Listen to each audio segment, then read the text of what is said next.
Resuming debate, the honourable member for Kenora. Thank you very much, Madam Speaker. It's an honor to join the discussion today on Bill C-12. And Madam Speaker, this is an issue of great importance for me, as climate change is an urgent issue for me, for many of my constituents across the Kenora riding, and of course, many Canadians from coast to coast to coast. And in northwestern Ontario, we have seen many environmental changes and challenges in recent years. There's been shorter and warmer winter seasons. There's been more sporadic weather patterns and changing behavior of wildlife. And these are all, of course, new realities that we must face. And that's why I believe it's incredibly important that we work with Canadians, we work with industries, and we work to ensure that we are doing our part to aid in the global effort to preserve and protect our environment for future generations. And I will speak to that in more detail shortly, Madam Speaker. But first, I want to address this bill directly, as I do believe that the title of the bill in itself is somewhat misleading to Canadians who may be watching at home or potentially may see this speech online. I believe this bill does very little to bring transparency and accountability to Canada's efforts of reaching net zero by 2050. I believe that this bill is a typical Liberal bill, Madam Speaker. It places accountability on future governments, not their own. Through nearly 6 years of this Liberal government, they've spent the majority of their time either pointing fingers and criticizing past governments or making commitments such as this one for future governments. But the one thing that they failed to do is hold themselves accountable, Madam Speaker. This bill proposes, of course, the goal of reaching net zero emissions by 2050, but there's very few details on how the government is planning to get there. And I will say, Madam Speaker, that the goal of net zero is something that our party shares with the current government. We also know that many Canadian industries share that goal, and they're already on a path to reduce their emissions, to diversify their operations and find innovative solutions to help Canada reach these goals. But again, this bill does not truly provide any support for those solutions. It's in many ways simply stating the target that we're planning to get to. I will also add, Madam Speaker, that this government is already failing to meet their current climate commitments set for the year 2030. It's interesting that instead of taking action to reach the government's current goal, they are now instead looking further down the road and they're committing to more aspirational goals. Unfortunately, given the Liberals' track record thus far, I have very little faith in their ability to put Canada on track to meeting either the 2030 or 2050 targets. Truly, this has been a government that's been big on promises and short on action on the environment. We know they said they would plant 2 billion trees, but they have no plan to reach that target. They said they would put Canada on a path to reducing emissions, yet emissions continue to rise. They also continue to export non-recyclable Canadian waste abroad, and in my riding, they have failed to take meaningful action to protect Lake of the Woods. Madam Speaker, what's worse is that the Liberals claim that they would balance economic activity with environmental protections, but they have, even as they've been missing these environmental targets, they have done nothing to allow Canadian industry, which is some of the cleanest in the world, to thrive. We know that Canadian oil and gas holds itself to very high environmental standards, and many in the industry are already committed to net zero by 2050.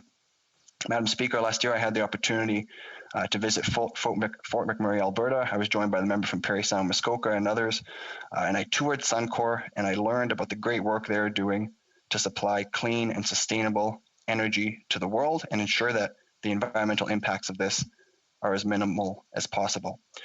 Suncor alone has planted over 8 million trees as part of their reclamation programs. And we know, Madam Speaker, that's many more trees than the Liberals have been able to plant. And that's, of course, in addition to the related efforts of other energy companies who have similar programs. I do believe overall, Canadian energy companies, often vilified by the Liberals, are actually doing more for the environment than this government itself. The cement industry as well is also taking ambitious steps to lower their emissions by transitioning to lower intensity Portland limestone cement and investing hundreds of millions in low carbon fuels. Of course, Madam Speaker, this is an industry that employs many in my riding and across the country. I like to look at the forestry industry as well, a big employer in northwestern Ontario.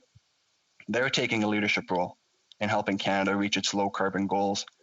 Weyerhaeuser, which has an operation in Kenora, for instance, reduced their GHGs by 53% over the past 2 decades, and they are becoming greener and more efficient every year. Resolute Forest Products, which has a mill in Ignace, has reduced their emissions by 83% compared to 2000 levels. And since 2010, only a decade ago, Domtar, which has an operation in Dryden, has seen their emissions decrease by nearly 20%. These are figures that the government could only dream of meeting themselves. If we look at the mining industry, Madam Speaker, which also employs many in my riding, and it is a major employer of First Nations, they are taking great strides to reduce their environmental impact. Evolution, for example, which has a mine in Bulmertown, has increased by 11% the amount of water they're able to reuse, and they are also continuing to take steps to reach their climate risk mitigation targets. And lastly, Madam Speaker, we know that clean Canadian natural gas has the potential to lower global emissions by displacing less clean forms of energy and preventing carbon leakage abroad. Madam Speaker, Canada's Conservatives recognize that industry must be at the table when we are talking about reaching net zero.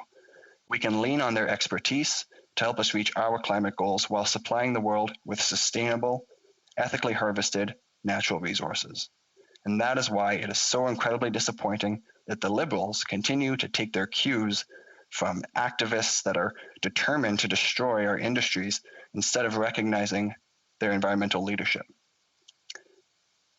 The government has failed to address many environmental concerns they're on track to miss their targets. This government's only climate plan is to implement a tax redistribution scheme that makes life more difficult for hardworking rural Canadians and also lets big emitters off the hook. So I'd like to take some time, Madam Speaker, to discuss some of the tangible actions we must take to meet our targets.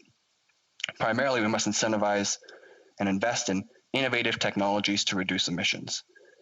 We must incentivize Canadians to make their homes and their businesses more efficient and support industries as they make their operations cleaner and greener. And we can do our part to reduce global emissions by supporting the responsible production of clean Canadian energy and get it to international markets, reducing the world's reliance on coal and other high-intensity forms of energy. And of course, we also need to continue to invest in conservation initiatives so future generations can continue to enjoy cleaner air, cleaner water, and the beauty of our natural environment. Madam Speaker, we must not forget it was under a Conservative government, under Prime Minister Brian Mulroney, that took decisive action on the acid rain crisis. And I believe now that we need a Conservative government with a similar vision to address the environmental questions of our time. And that is exactly what we intend to do. The Leader of the Opposition recently announced our climate plan. It's ambitious, but it is practical, with real targets and concrete steps to reach them. Under a Conservative government, Madam Speaker, Canada will embrace innovation, making real investments in the production of electric cars and trucks, as well as hydrogen vehicles. We'll also invest $1 billion to deploy small modular reactors, a zero-emission source of electricity and heat across the country. We'll work with our neighbors to the south to establish North American standards for industry with border adjustments to prevent big emitters from outsourcing their emissions and their jobs to countries with lower environmental standards. And we'll place carbon border tariffs on goods imported from big polluters like China to ensure that we are holding all nations to the same standards that we set for ourselves. Additionally, we will invest $5 billion, Madam Speaker, in carbon capture, utilization, and storage to help our energy sector reduce their emissions while continuing to provide high-paying jobs for Canadians. Madam Speaker, I could go on, but I see that I'm limited in time. So I would like to say that Canada's Conservatives are going to move forward on this plan and many other things that I can't get to right now. But this is the plan that Canada needs as we seek to secure a greener future, not more rhetoric, more empty rhetoric from the Liberals. If we want to combat the effects of climate change, Canada needs more than aspirational goals and empty words. But unfortunately, empty words are all that this Liberal bill provides. Canadians deserve better, Madam Speaker, and the world deserves better. For years, the Liberals have been spinning their wheels in the fight against climate change. Conservatives actually have a roadmap, and we're ready to get in the driver's seat to implement it. Thank you very much, Madam Speaker. Questions and comments. The honourable member for Kingston and the Island.